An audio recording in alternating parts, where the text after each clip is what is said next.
heart, Lord. Here's my heart, Lord. Speak what is true. Here's my heart, Lord. Here's my heart, Lord. Here's my heart, Lord. Speak what is true. I am found, I am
evening. Let's all take this moment to get grounded where we are. Nice deep breath.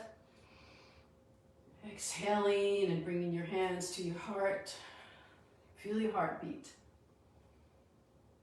Take a moment to just feel your heartbeat. Let us dedicate this evening to being receptive to the guidance of Spirit, to put our egos aside, our fears, our judgments, allowing ourselves to hear and to know the guidance of Spirit. Asking at all times, where do you want me to go? What do you want me to do? What do you want me to say? To whom? How can I rise higher? Pray harder, forgive steadily, and love readily. How can I do that as a servant?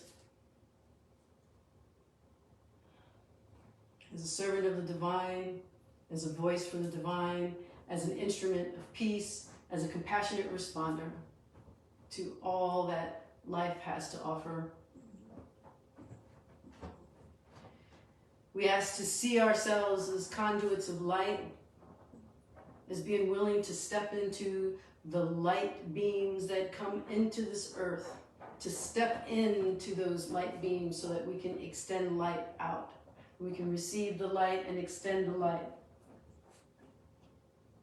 We ask to be used in the service of goodness and kindness and compassion.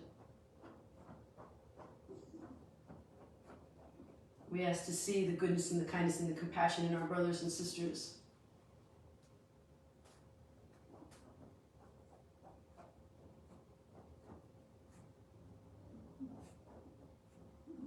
Tonight we pray to see all people, whether they're casual encounters or deeply loved beloveds, to see them all as beloved children of the divine, to somehow get past the past, to somehow get past our prejudices, our discriminations, our fears, so that all we see is light. In all that is going on in the world today, do we extend light? The more that we can extend light, the more we can see that light can occur, that peace and love can occur, that peace can occur. We ask to be conduits of that peace by making incremental steps within ourselves, incremental changes within ourselves, to not just think peace and hope for peace, to be peace, to walk in peace, to bring peace into our hearts and then out into the world.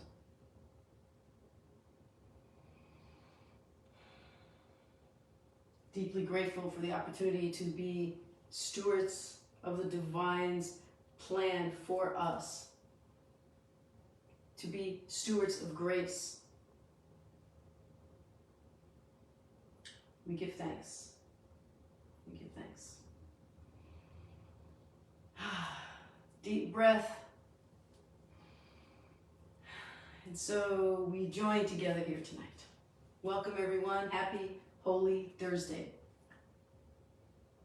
I want to talk a little bit about something that occurred last week before we ended our session, before we continue into tonight. We're trying something new, so I need a minute to, maybe not quite a minute, just a few seconds to do some technical things here so we can put up this picture. I want to show you this picture.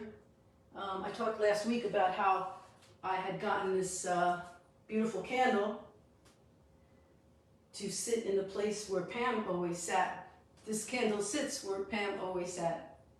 She always sat next to Ernesto. So every Thursday we light that candle, and I talked about it last week, and I think some people asked to see what that looked like. So this is it. It's a beautiful candle holding the light and the love that Pam shared with us. So every week we light that candle, and every week Ernesto will sit there calmly, feeling the light and the love that was given to him from Pam, and to give it to all of us. Ernesto, Pam. The other thing is that last week something unusual happened that's never happened before. Is I I dedicated the last song that we did. It was called "The Change in Me" by Casting Crowns, and Pam had sent it to me as a suggestion, and so I played it. And I sat down, as I always do. Always when there's the final song, I sit down and I listen to the song with you guys. I watch it on the monitor, and then I come up and I do a final prayer. So last week, the song was on. It was playing. It's a beautiful song. And as I was listening to the song, I opened my eyes, and Tanzua had turned her phone to me so I could see what was going on in the live stream. And what was going on is that hearts were being sent. And it wasn't a stream of hearts. It was like my heartbeat receiving the hearts that were being sent to me. It was just heart, heart, heart. And it really touched me so deeply. And I closed my eyes and I remember thinking that this was all enough. It's just enough to be here with you, to feel Pam's presence and to receive the love that was being extended to me. And when the song was over, I got up and I ended the services, our gathering as we always do by doing a final prayer. But it wasn't until later that I realized that the live stream had ended. The live stream had ended. And so when I went back and looked at when the live stream ended, it ended when the hearts ended. It was like heart, heart, heart, amen. It was so beautiful, and I just felt like it was just a wonderful opportunity to realize that regardless of how much sorrow and grief we're all experiencing over Pam's untimely death, that there is this peace that we can access. There's this beautiful communication with the divine and with Pam's spirit that we can access simply by having those moments of stillness and quiet. And I believe that was what she was doing, is that she was bringing us together and being with the what I call the inner circle, the family that meets here on Thursday nights. And she always loved that. She loved that time when we had our final prayer and we had some final words and time together after we ended the live stream.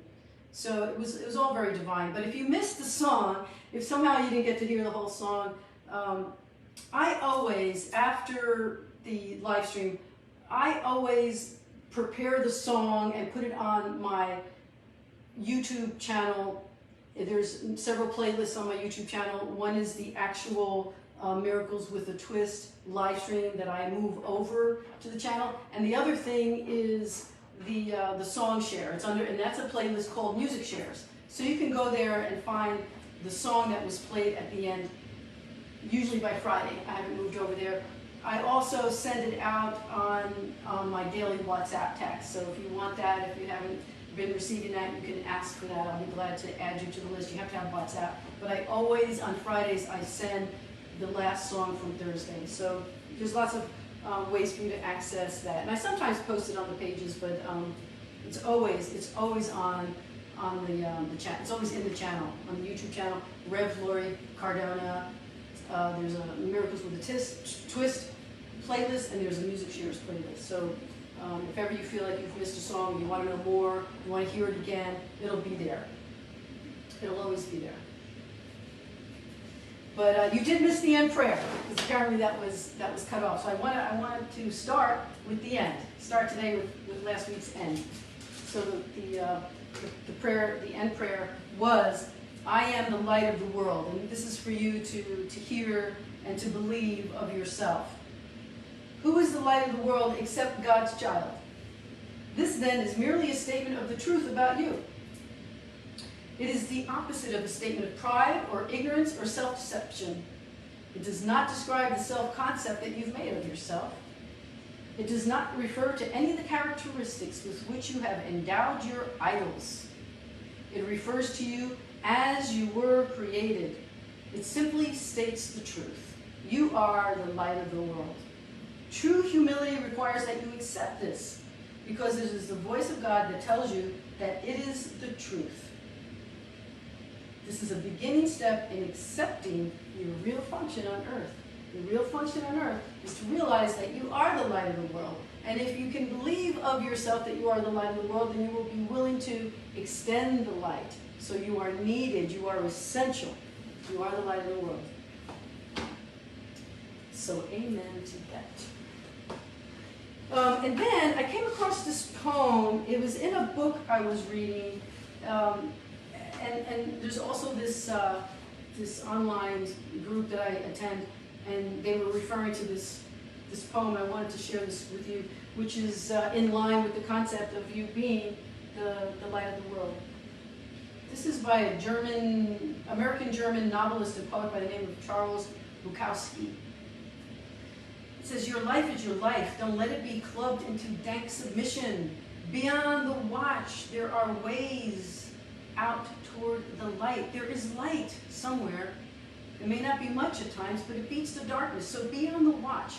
The guides will offer you chances. Know them. Take them. The more often you access this light, the more light there will be in your life as your life. Know it while you have it. You are marvelous. The gods wait to delight in you. The gods wait to delight in you.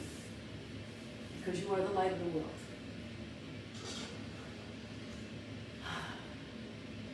Know that to be true. Okay, so we're on the manual for teachers.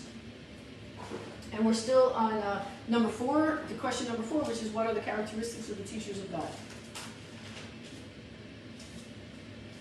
So we've been reviewing a few of them. We talked about trust and the development of trust. So the second one is honesty. Honesty.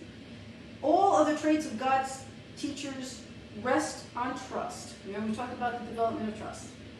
Once that has been achieved, the others cannot fail to follow. Only the trusting can afford honesty, for only they can see its value. You know, when you think about being honest, like being really, truly, rigorously honest in your world, it's because you're willing to be vulnerable. You're willing to just be truly who you are, as you are, with the lack of defensiveness, the lack of feeling like you have to hide the truth or you have to skew the truth in some way. So once you have a true sense of trust that you're safe in the world, then you can just be honest about who you are and how you show up and what you're doing and how you're doing it. Only the trusting can afford honesty, for they see its value. Honesty does not apply only to what you say. The term actually means consistency. There is nothing you say that contradicts what you think or do. No thought opposes any other thought. No act belies your words. No words lack agreement with any other. Such are the truly honest. At no level are they in conflict with themselves. Therefore, it is impossible for them to be in conflict with anyone else. You know, I thought about this a lot. And I thought about it in contrast to dishonesty. Because we can be dishonest in so many ways. We can lack the integrity of true honesty because we might have what I call the sin of omission. You know, we may decide to withhold information because we're afraid of what giving all the information in a particular situation might be consequences, or we decide to give the kind of truth that might be acceptable in a court of law. You know, like the kind of honesty that. You can say, it's true, but it's not real. You know, to show up, to be truly honest, is when your words and your behavior and your philosophy and the things you proclaim are all in line as truth. This is a deep dive into your own self. It's to be able to really be your own inner archaeologist and look deeply at who you say you are and showing up as that. Not making promises that you can't keep, not proclaiming some truth that is not how you live, but true, deep honesty is rigorous. It's rigorous. It's a willing to have all of this match up and line up. Exactly what it says here. Let me repeat. Honesty means consistency. There is nothing you say that contradicts what you think. Nobody knows what you're thinking, but you know what you're thinking. And if you're contradicting what you think or what you do or what you truly believe, then you're not being honest. You're just being for show. You're just saying things that you think sound good and help you to feel good about yourself. But to be truly, rigorously honest is about not worrying about what it might sound like, but what it truly is. What it truly is to be able to rise above our vulnerabilities, to be able to give of ourselves to others without worrying about what we're getting back, without worrying about how many likes we're going to get or how many followers we're going to get, but to really truly be giving of ourselves from a deep place of inner compassion and love and wanting to extend that out without contradiction. No thought opposes any other thought. No act belies your word. No word lacks agreement with another. Such are the truly honest. At no level are they in conflict with themselves. Therefore, it is impossible for them to be in conflict with anyone or anything. So, I have a little example here of how we might look at honesty. And it has to do with an issue I had with Ernesto recently. Now, Ernesto likes to be up on the sofa with me. So he has one way to be on the sofa with me, and that is if his little bed is up there. So if I put his little bed on the sofa, then he's allowed to get in the little bed and be on the sofa. But he's not allowed on the sofa without the little bed there. So you tell me what you think of this situation. I don't know if you can see this. Can you see this? Here we have what looks like a floating head. There's his bed. There's his head. Is he in the bed? If I said to you, well, Ernesto, if I said, Ernesto, you're only allowed on the sofa if you're in your bed. Were you on your bed? He could say yes, because his head is in the bed. So I sent this picture out to some of my friends, and I said, is Ernesto breaking the rules? And everybody said, no, he's innocent. In a court of law, he would be found innocent. Let me give you another view. I don't know how you guys can see that. Now here's the side view. So now you see his body is on the sofa, but his head is in the bed. If he said, I was in my bed, would that be honest? No, all the Ernesto fans around the world are saying, yes, it's honest. He's in the bed. But we know rigorous honesty. Rigorous honesty means that when we say yes or no to a question, it's not because we're manipulating the truth, but because we really know what the question was. We know what the question was. We know that if someone asks us something and we have to play with the truth, we're not being honest. So A Course in Miracles asks us to do that kind of deep dive, to be truly honest. Let's go back to the floating head picture. It's very cute. But is he in his bed? Are we in our heads most of the time when we're interacting with people and wondering whether or not how we say is going to make us look, or what we do, and whether or not we're going to be vulnerable, or whether or not we're going to be hurt? The kind of honesty that the Course is asking us about is that rigorous honesty that knows what the question is, that knows what we're thinking, that knows what we're doing and what our intentions are. Lisa says Ernesto would not lie. Ernesto would not lie. Right. You know, that's why he gets away with just about anything. See, everybody, he's got a much bigger fan base than I do. The peace of mind which the advanced teachers of God experience is largely due to their perfect honesty. Can you be at peace, at complete and total peace with yourself, if you know you're manipulating the truth? If you know you didn't show up when you said you were? If you know that you're not being as true to yourself and as true to others as you can be if you're lacking the opportunity, if you miss the opportunity to be kind, to be compassionate, to extend beyond your ego, to extend beyond your judgments and your fears. If you can know that at the end of the day, then yeah, you're going to feel peaceful. Because you're going to know that you were completely, truly honest. That you were completely, truly willing to be of service. And that being of service means being vulnerable. And the Course says you are invulnerable. It's your perception of vulnerability that you fear. But there is no hurt that can occur when you are coming from a place of complete trust and honesty. It is only the wish to deceive that makes for conflict. No one at one with himself can even conceive of conflict. Conflict is the inevitable result of self-deception, and self-deception is dishonesty. There is no challenge to a teacher of God. Challenge implies doubt, and the trust on which God's teachers rest secure makes doubt impossible. Therefore, they can only succeed. In this, as in all things, they are honest. They can only succeed because they can never do their will alone. They choose for all mankind, for all the world, and all things in it. For the unchanging and unchangeable beyond appearances, as for the Son of God and his Creator, how could they not succeed?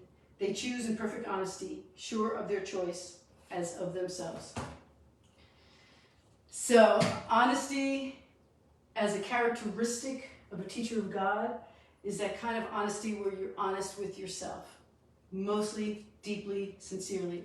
Honest with yourself about the degree to which you are willing to open to Spirit. The degree to which you are willing to do the work that is sometimes uncomfortable because you do feel vulnerable. Or you do feel like, maybe it would be easier to have a defensiveness, but it would not be as compassionate or kind. To extend to others is to put our egos aside.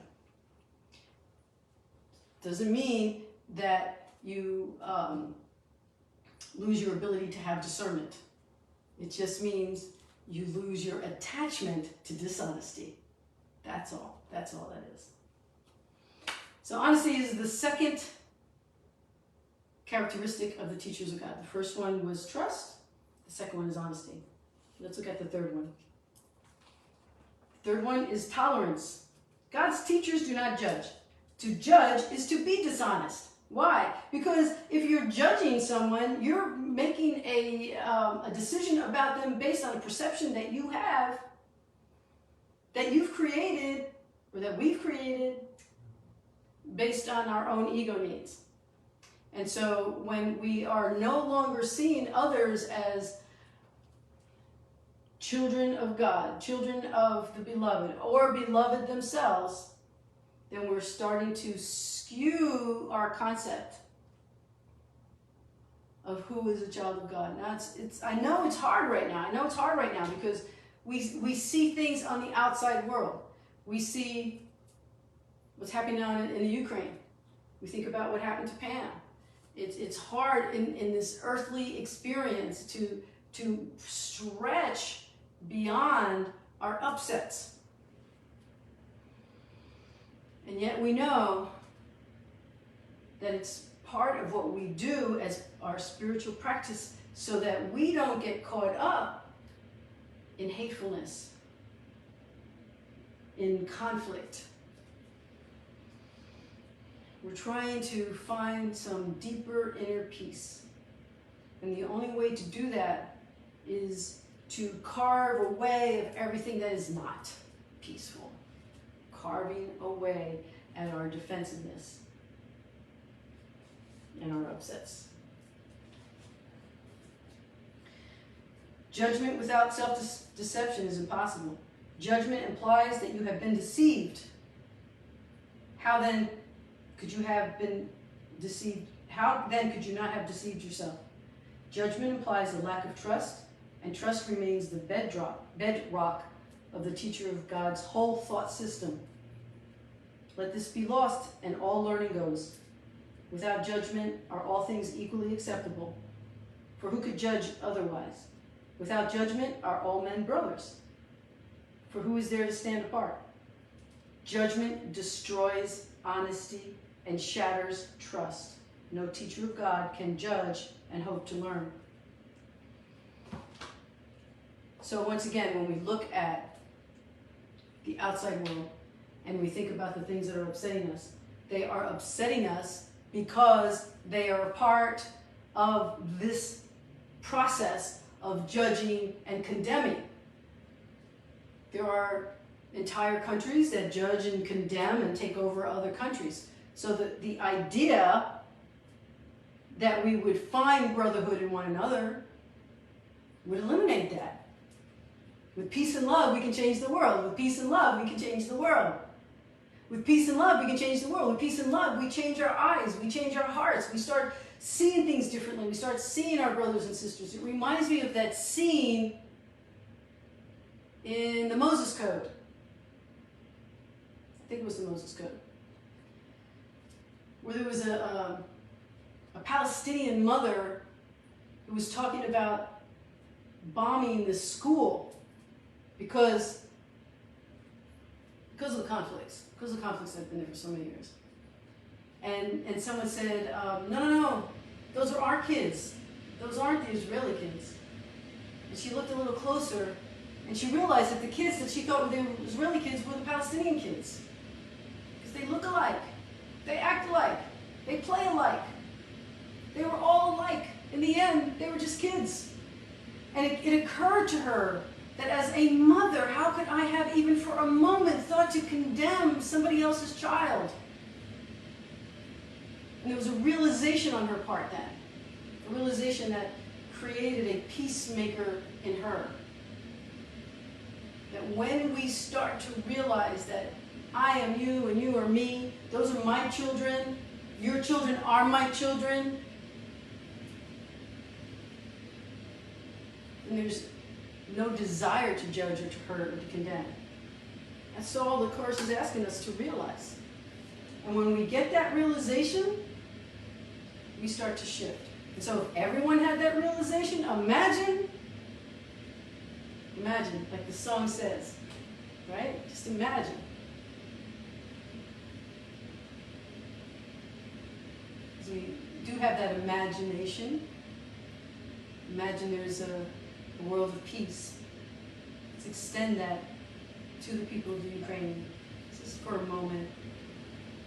Imagine that there can be peace in Russia, in Ukraine, in the Middle East, in the suburbs, in the poverty-stricken areas of this country. Let's just take a moment to truly believe that and suspend all doubt. To trust. Let's be in our trust. Even if it's just for a moment.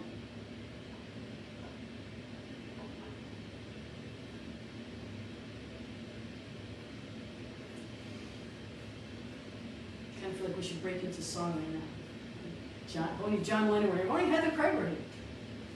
It's Heather on, right? Heather's on? I can't tell by this.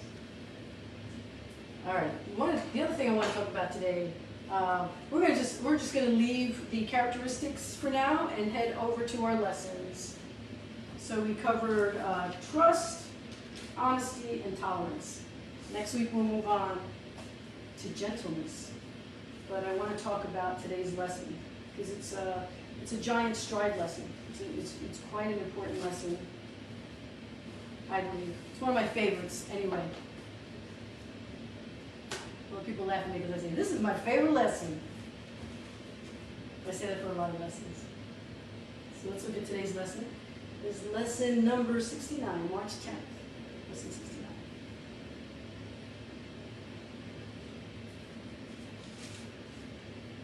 My grievances hide the light of the world in me. So if we're going to be the light of the world, if we're going to develop trust, so much trust that we can be completely vulnerable in our honesty and completely open in our tolerance, it's because we are starting to carve away at the grievances that whisper in our ear from the ego's perspective.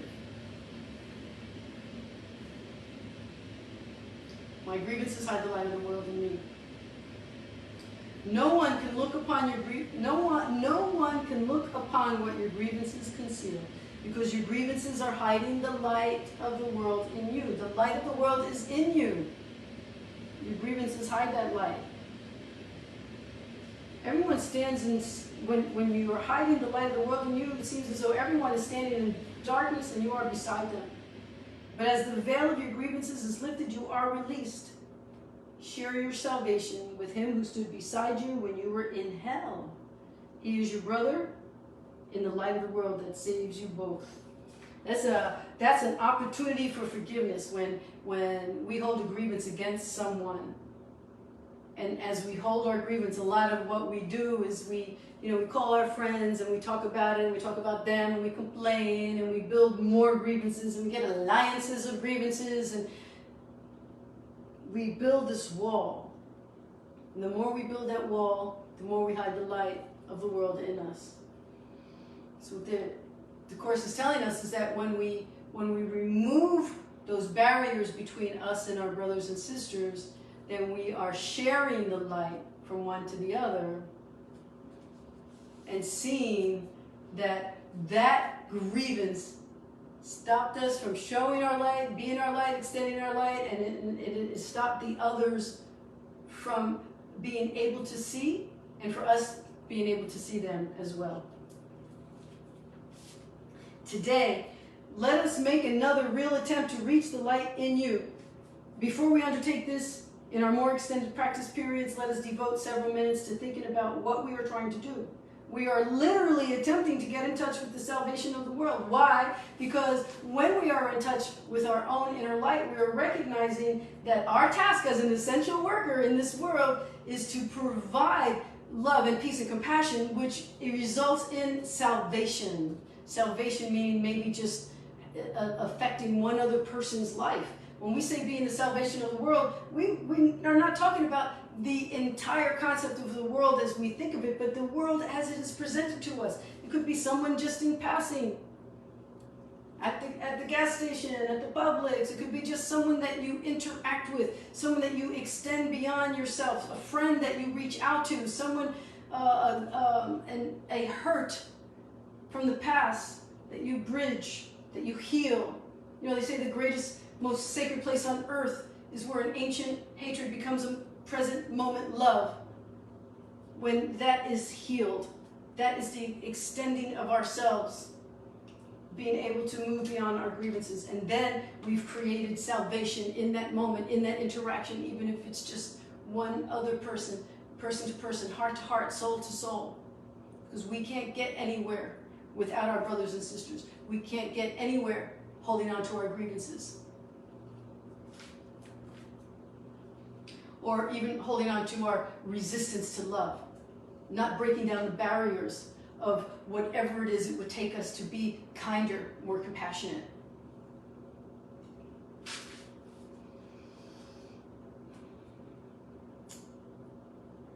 There is no other purpose here and no other function to fulfill. Learning salvation is our only goal. Let us end the ancient search today by finding the light in us and in others, and holding it up for everyone who searches with us to look upon and rejoice. So now it asks us to close our eyes and try to let go of all the content that occupies your consciousness. Think of your mind as a vast circle surrounded by layers of heavy, dark clouds. Use the power of your imagination now to do that. Just close your eyes. Think of your mind as a vast circle surrounded by a layer of heavy, dark clouds. You can see only the clouds because you seem to be standing outside the circle, apart from them. From where you stand, you can see no reason to believe there is a brilliant light hidden by the clouds. The clouds seem to be the only reality. They seem to be there for all to see. You do not attempt to go through them and past them, which is the only way in which you could really be convinced of their lack of substance. So we're going to make that attempt. After you have thought about the importance of what you are trying to do for yourself and the world, try to settle down in perfect stillness. Let's all just try to settle down in perfect stillness. Remember how much you want to reach the light in you today. and be determined to go past the clouds.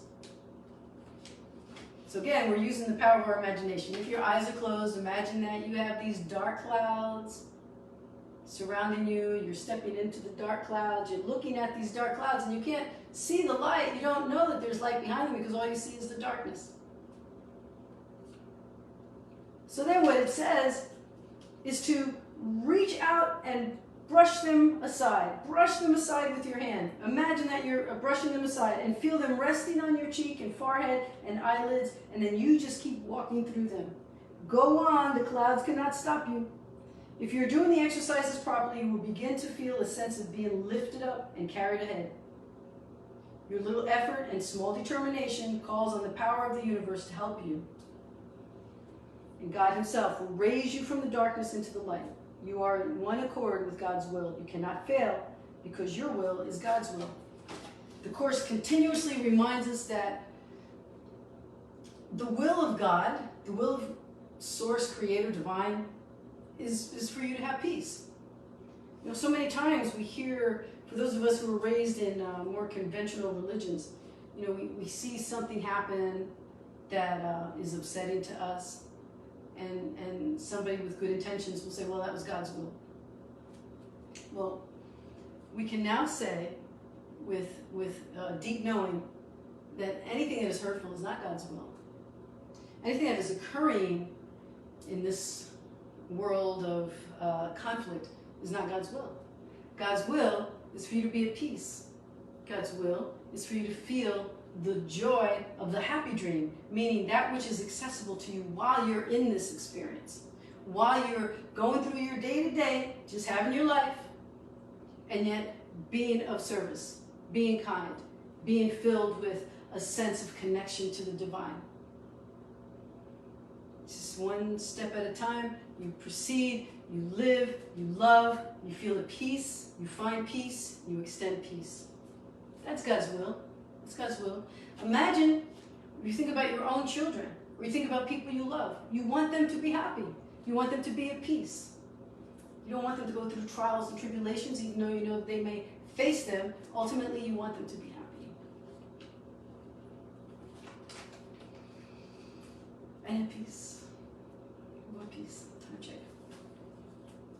44. If you're doing the exercises properly, you will begin to feel a sense of being lifted and carried up. Your little effort, small determination will call upon the power of the universe to help you. Just trust that. Remember, trust. We talked about trust. We continue to trust. Have confidence and be certain that your prayers are being answered. I heard a song the other day. You know, Ben and I go church hopping. We went to this church and they had this song that I don't remember the song, but I just remember this one line where it said, the answer to your prayer is yes and amen. Yes and amen. So when you have your prayers, you start worrying about something, or you're just praying for some peace, just know that the answer to your prayer is yes, yes, amen, yes. You can access the deep inner peace that is there for you.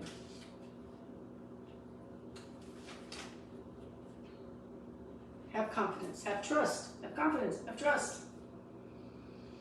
Try to remember that you are at last joining your will to God's, which is your God's will for you is happiness. Try to keep the thought clearly in mind that what you undertake with God must succeed. Let the power of God work in you and through you, that his will be yours. In the shorter practice periods, you will want to do as often as possible in view of the importance of today's idea.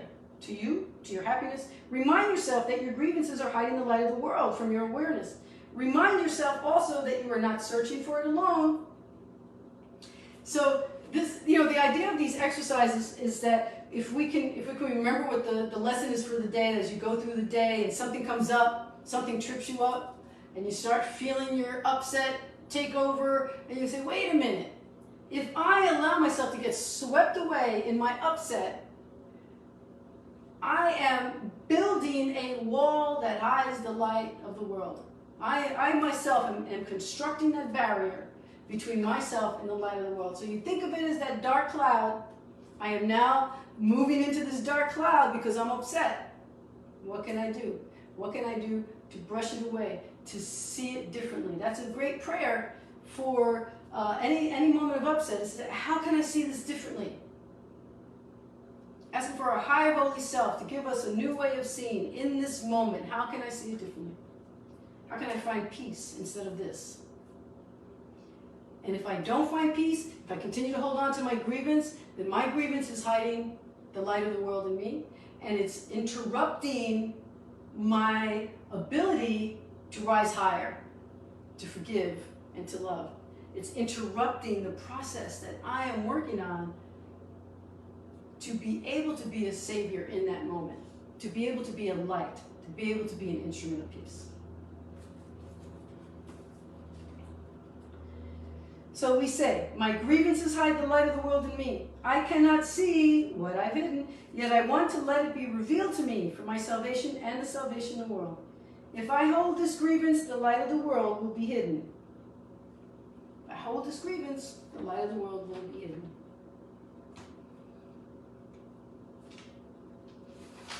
So, what are we doing? We're working toward moving our ego self out of the way and functioning from our higher holy self. We're developing trust. We're developing a deep sense of rigorous honesty. And if we're going to hold Ernesto accountable in a court of law, we're going to say, he's not really in his bed, but we forgive him. We let that go. But for ourselves, we look at how deeply we can dig to be rigorously honest. Rigorous honesty. That's some deep stuff. It's not about just what we say. It's about what we think and how we function, how we feel, how we interact.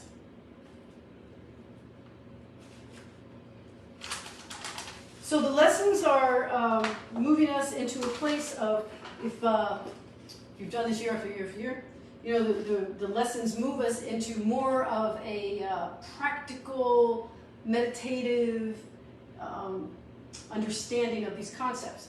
Because we don't want to just read them, we want to meditate on them, we want to spend time with them, we want to let them become an integrated way of being, a part of our lives. So we have love holds no grievances. The part of us that really truly wants to be loving also has to work on our preconceived concepts of what love is, our preconceived concepts of how we want other people to show up, our expectations, and how can we love in spite of our expectations not being met. The Course continuously reminds us that we are breaking the barriers, breaking through the barriers that we have created, that we ourselves have created. Because we got messages, maybe as youngsters, and maybe even as young adults, and then you get grown. You get all grown, and now you're responsible for what you've decided to do with your life. It doesn't mean that you weren't influenced by the circumstances of your life, but it means you look at them deeply, honestly, and you decide what it is that you need to do differently. How much healing you need to do, how much therapy you need to have, how much recovery, whatever it is that you need to do to get to a place of being truly rigorously honest with yourself so that you can live in the world and function in the world as a servant of the divine, so you can do your spiritual practices. And every day you have opportunities to listen to the voice of the ego and respond from the voice of the ego, or to take that moment aside where you find some stillness, you find a moment of saying, how can I see this differently? How can I do better than I have in the past? I'm with you on this journey. I'm with you doing this work. And with peace and love, we can change the world. And that's why we continue to do this work, because we do want to change the world. We do want to make it a better world. So let's end with another song that I want to dedicate to all the teachers of God, all of us who want to be an example of the work that we're doing, to rise higher, pray harder, just to continue to do better and be better,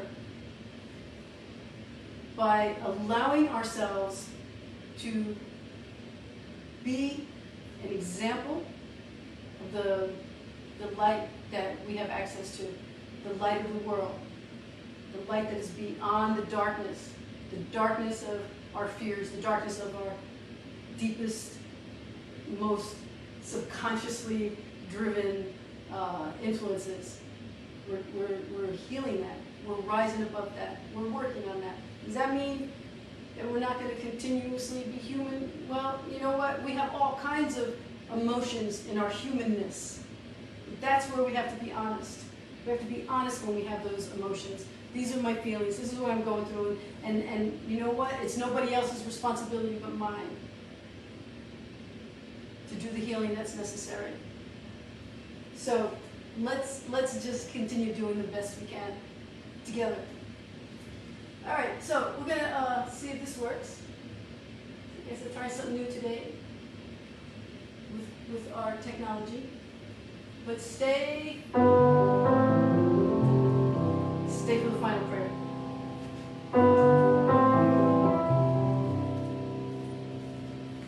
Take away the melody, take away the songs I sing, take away all the lies and all the songs you let me write. Doesn't mean I am today. Say the words you need to say. Let them see you in me. Let them hear you when I speak. Let them feel you when I sing. Let them see you. Let them see you in me. Who am I without your grace? Another smile, another face, another breath, a grain of sand, passing quickly through your hand. I give my life and offer it. Take it all, take everything. Let them see you in me. Let them hear you when I speak. Let them feel you when I sing. Let them see you. Just let them see you in me. With every breath I breathe, I sing a simple melody and pray they'll get more than a song in me, in me.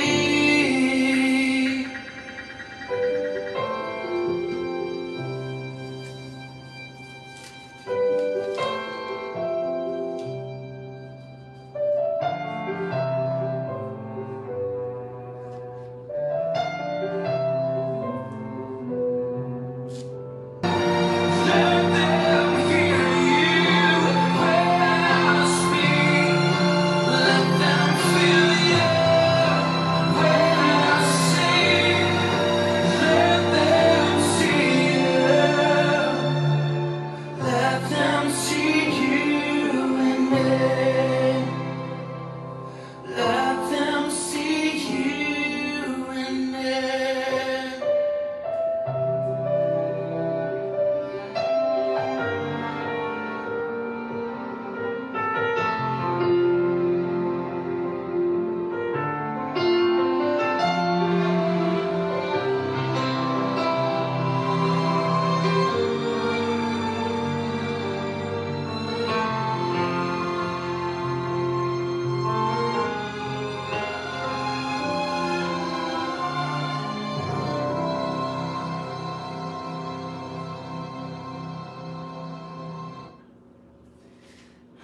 Let them see you in me.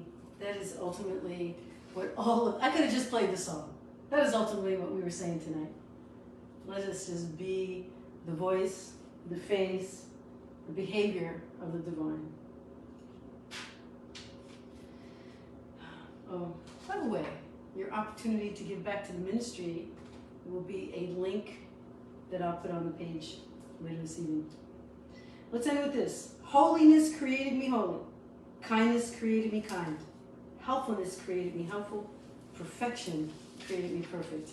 Remember, like the poem said when we started today, you are marvelous. The gods wait to delight in you. The gods wait to delight in you. Why? Because you are the light of the world. Just know that. God bless you. See you next week.